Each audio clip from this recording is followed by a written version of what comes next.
Process easy है but tricky है। मुद्दे की बात यह है कि इसको कैसे बनाएं कि ये क्रिस्पी बने।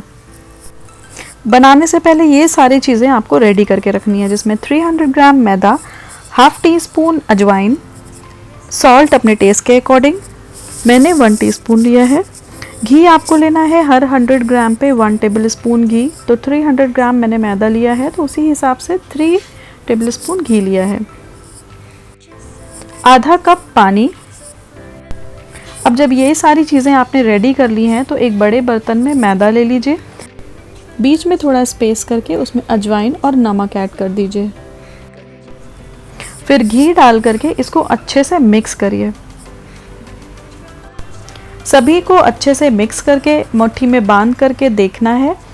अगर ये इस तरह से बंध रहा है तो ये परफेक्ट है नमक पारा बनाने के लिए। अदरवाइज इसमें थोड़ा सा घी और ऐड करिए और वापस से इसको चेक करिए। अब इसमें थोड़ा थोड़ा पानी ऐड करते हुए एक हार्ड डो तैयार करना है। परफेक्ट नमक पारा बनाने के लिए आपको 2 चीज़ों का ध्यान रखना है। पहला, घी की क्वांटिटी परफेक्ट होनी चाहिए। दूसरा, डो हार्ड लगाना है। अब 15 मिनट्स के लिए डो को रेस्ट दे देंगे और 15 मिनट्स के बाद वापस से इसको 1-2 मिनट के लिए गूंदना है। अब इसके पोर्शंस कट कर लेने हैं और थिन रोटी की तरह आपको बेलना है।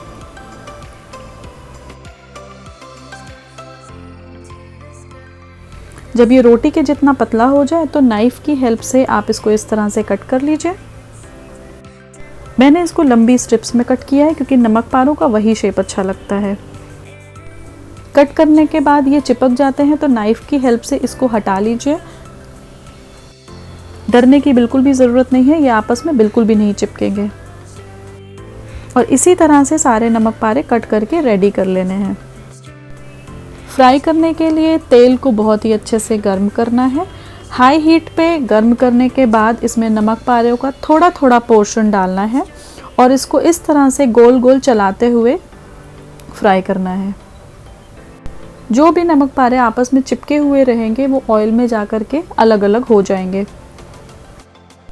इनको तब तक फ्राई करना है जब तक कि ये अच्छे से गोल्डन ब्राउन नहीं हो जाते। जैसे ही इनमें बहुत ही अच्छा सा गोल्डन कलर आ जाए, इनको तेल से बाहर निकाल लीजिए और इसी तरह से बाकी के नमक पारों को भी फ्राई कर लीजिए।